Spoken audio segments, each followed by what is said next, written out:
저는 개인적으로 이 한국 교회, 제가 사역했던 영국도 마찬가지였고요. 우리가 교회 안에서 전해지고 있는 메시지나 교회에서 행해지는 모든 사역들이 너무나 본질이 아닌 비본질적인 것에 너무나 많은 것들을 빼앗기고 있다라는 그런 생각이 듭니다. 우리가 돋보기를 가지고 종이를 태우는 일들을, 그 놀이들을 저는 어렸을 때 좀 했던 기억이 나는데, 똑같은 빛을 받아도 그 빛 에너지를 하나로 모을 때 그 에너지가 종이를 태우게 되잖아요. 우리 삶 속에서 똑같은 에너지와 영향이 있을 때 우리의 삶 속에 한 곳에 모든 걸 집중할 때 큰 영향을 발휘하는 것을 우리는 경험하게 되죠. 마찬가지로 그것이 똑같은 비유가 될지는 모르겠지만, 교회 안에서도 하나님께서 많은 은혜와 많은 그 능력들을, 또 은혜들을 베풀어 주시는데, 그것들이 너무나 많은 것들에, 다른 것들에 분산될 때 우리 교회 안에 있는 역동적인 어떤 하나님의 은혜와 성장이 분산되고 빼앗기고 결국에는 쇠퇴길로 가는 것이 아닐까라는 생각을 해보게 됩니다. 그러면서 저희 교회도 또 변화와 성장을 저는 보기를 원하고, 또 제가 지금 있는 대한민국 안에 있는 교회도, 우리 한국 교회도 성장하는 것을 보기를 원하는데, 어떻게 하면 될까? 어떻게 하면 우리 안에 변화와 성장이 있을 수 있을까? 또 많은 설교자들이 고민하는 그런 고민 중에 대부분의 고민이 그럴 겁니다.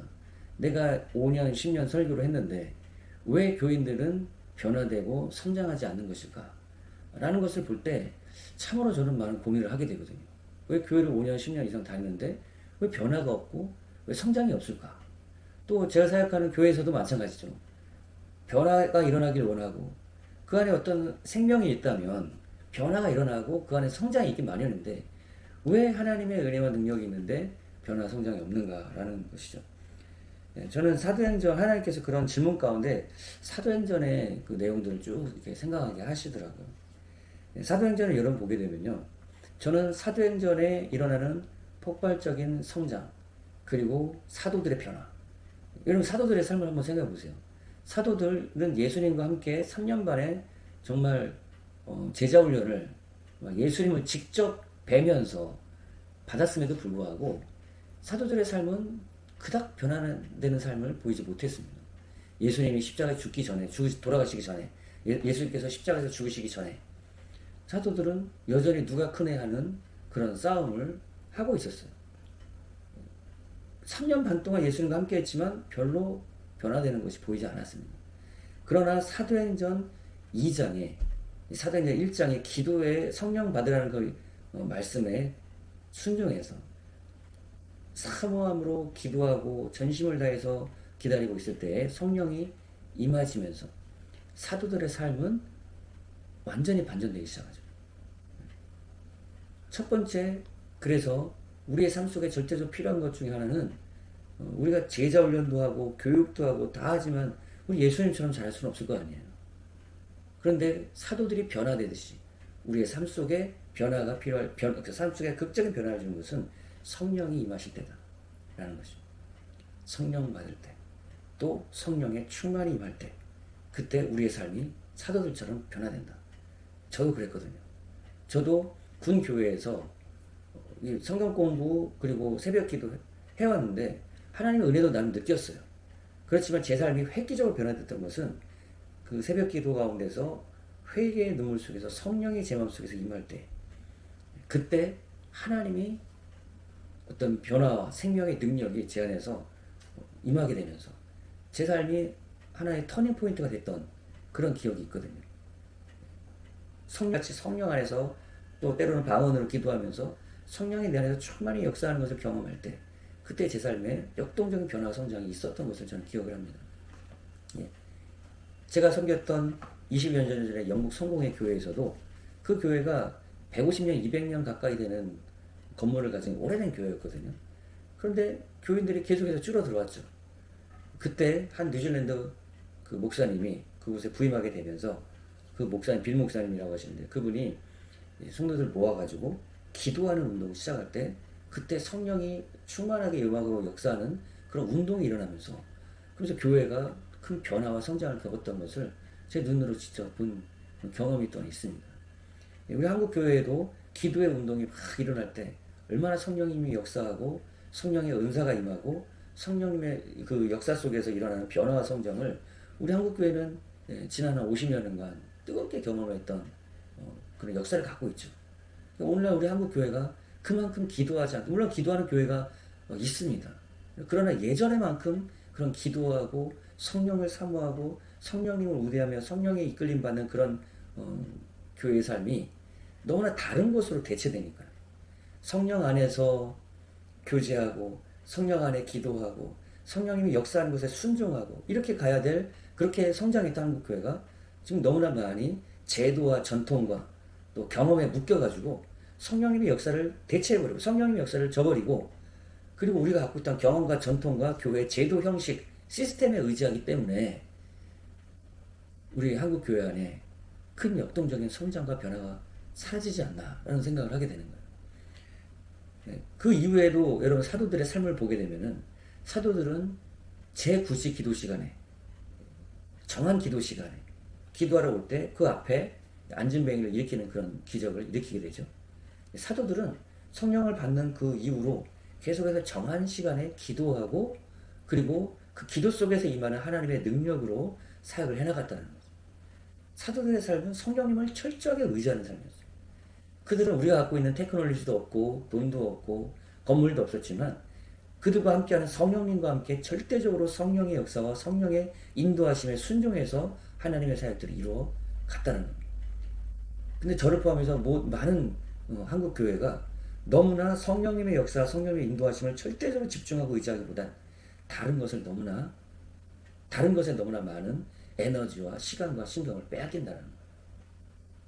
테크놀로지 많은 그런 교회 프로그램들이 좋은 면들이 있지만은 그것에 너무나 많은 에너지와 시간과 관심을 빼앗기는 가운데 정작 성령님의 역사와 성령님의 목소리와 성령님의 운행하심에 대한 그런 집중이 너무나 분산되고 있지 않나라는 거죠. 그래서 성령의 인도하심을 따라하는 것이 아니라 우리는 프로그램을 의지하고 경험을 의지하고 교회 가지고 있는 그런 건물을 의지하고 교회 시스템을 의지하고 전통을 의지하고 이렇게 가지 않았나라는 생각을 하게 되는 거예요.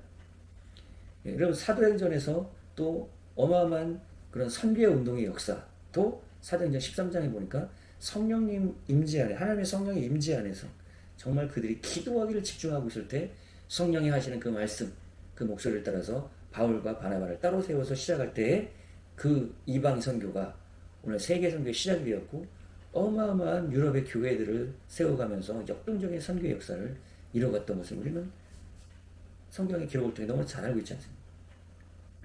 그리고 또 하나, 두 번째는 사도들이 전했던, 사도행전의 사도들이 전했던 그 핵심적인 메시지에서 우리는 너무나 교훈적이고 교양적인, 그것이 나쁜 것은 아니지만은 본질적인 사도들이 전했던 메시지, 사도행전적인 역사를 이뤄냈던 그 핵심적인 본질적 메시지를 우리는 간과하고 너무나 그것들을 버려버리고 그 외적인 비본질적인, 그것이 나쁜 것은 아니지만은 교회 성경에 있는 것이긴 하지만은 비본적인 메시지에 우리가 너무나 함몰돼 있다 라는 것이에요. 사도 바울이 전했던 메시지, 여러분 사도행전에 보니까요, 마지막에 로마 감옥에서 바울이 전했던 메시지는 하나님의 나라와 그리고 예수 그리스도에 관한 것을 전했다고 기록하고 있습니다. 예, 사도 바울이 전했던 메시지는 하나님의 나라였고 그리고 예수 그리스도에 관한 것입니다. 그런데 서신서에 가게 되면은 하나님의 나라라고 하는 말은 잘 등장하지 않아요. 제가 기억하니까 로마서 14장 같은 경우 하나님의 나라는 성령 안에서 의와 평강과 희락이니라 라고 그렇게 얘기하지만 서신서의 바울의 메시지 대부분은 예수 그리스도의 복음이었습니다. 사도 바울의 메시지 핵심은 예수 그리스도였어요. 왜 그런가? 그러나 예수님은 오셔서 대부분의 메시지가 하나님의 나라에 관한 것이었어요. 처음에 이 땅에 오셔서 공생의 사역을 시작하실 때도 하나님의 나라의 복음을 말씀하셨죠. 때가 찼고 하나님의 나라가 가까웠으니, 하나님의 나라가 여기 임했으니 회개하고 복음을 믿어라. 회개하라.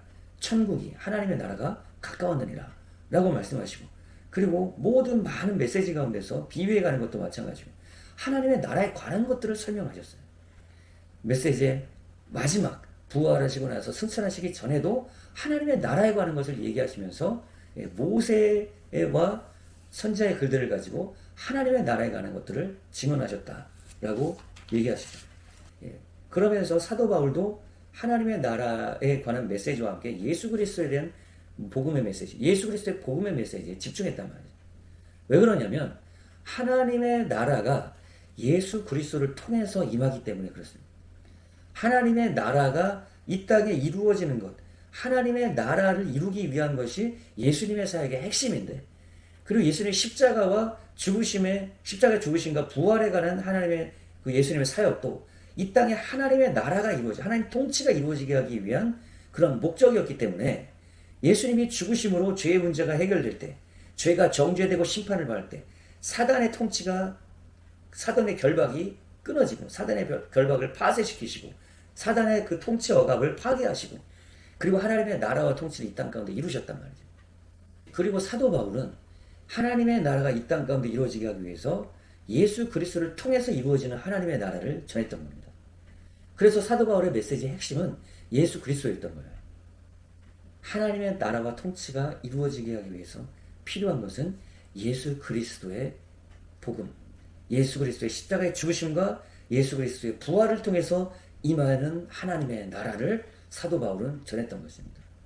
그렇다면 그래서 사도 바울이 사도행전 28장 마지막에 로마 감옥에서도 사도 바울의 메시지의 핵심은 하나님의 나라에 가는 것과 예수 그리스도에 가는 것을 증언했다고 얘기하죠. 그것이 사도들의 사역의 핵심이었던 거예요. 그렇다면 우리도 어떻게 사역을 해야겠습니까? 하나님의 나라를 증언해야 돼요. 구약 성경을 통해서 나타난 하나님의 나라, 사복음서와 서신서를 통해서 이루어지는 하나님의 나라. 자, 그런데 예수님의 십자가 부활의 사건을 기점으로 하나님의 나라를 예수님이 이 땅에 시작하셨기 때문에 하나님의 나라가 어떻게 우리를 통해 이루어지느냐? 예수 그리스도의 십자가와 부활, 예수 그리스도의 사역을 통한 하나님의 나라가 우리 가운데서 이루어지기 때문에 우리의 메시지의 핵심은 하나님의 나라, 예수 그리스도를 통해서 우리 가운데 이루어진다. 우리의 삶을 통해서도 하나님의 나라가 이루어지는데 예수 그리스도를 통해서 예수 그리스도 안에서 이루어지는 하나님의 나라를 우리는 증거해야 되는 것이죠. 그것을 가장 핵심적으로 전해야 되는 것이 우리의 교회의 사명인 것이죠. 그러할 때 하나님의 나라가 우리를 통해 이루어질 때 성령이 예수 그리스도를 통해서 역사하시고 예수 그리스도 안에 있는 생명의 성령의 법이 우리를 통해서 이루어지고 역사할 때 우리를 통해서 변화와 성장이 이루어진다는 것입니다. 이것이 우리의 설교와 복음전도 사역의 핵심이 되어야 하고, 그럴 때 성령님은 우리 안에서 폭발적인 변화와 성장의 역사를 이루신다는 것. 그것이 사도행전에 그리고 그 전에 복음서에 예수님과 사도들의 핵심적인 사역이었다는 것을 우리는 기억해야 합니다. 그래서 저는 제가 하나님의 나라의 그 사역을 해가는 데 있어서 가장 핵심적인 그 사역의 포인트를 세 가지로 이해했고 세 가지에 전 집중을 하려고 노력을 하고 있습니다. 첫 번째는 하나님의 나라, 두 번째는 언약의 성취 되신 예수 그리스도, 구약에 말씀해오던 약속했던 그 언약을 완성시키심으로 이루신 하나님의 나라, 그리고 그 하나님의 나라를 이 땅 가운데서 이루어가고 행하고 계시는, 그리고 예수님 다시 오실 때 그 하나님의 나라를 완성하실 하나님의 선교. 이 세 가지 핵심 포인트가 성경이 말하고 있는 핵심 내용이고, 이것을 이루어가고 이것에 집중함으로 하나님의 나라가 예수 그리스도를 통해서 하나님의 선교의 완성인 그 하나님의 나라가 이 땅 가운데서 이루어지는 것을 저는 보기를 원하고 그 일에 집중하고 있는 것입니다. 하나님 나라의 사역, 예수 그리스도를 통해서 이루어지는 하나님의 나라, 그 예수 그리스도를 통해서 이루어지는 하나님의 나라를 증거하고 선포해야 될 그 하나님의 선교의 사역에 우리가 집중해서 사도행전에 나타났던 하나님의 놀라운 변화와 성장의 역사가 우리의 삶 가운데 또 우리의 교회 가운데 이루어지기를 예수님의 이름으로 축복합니다.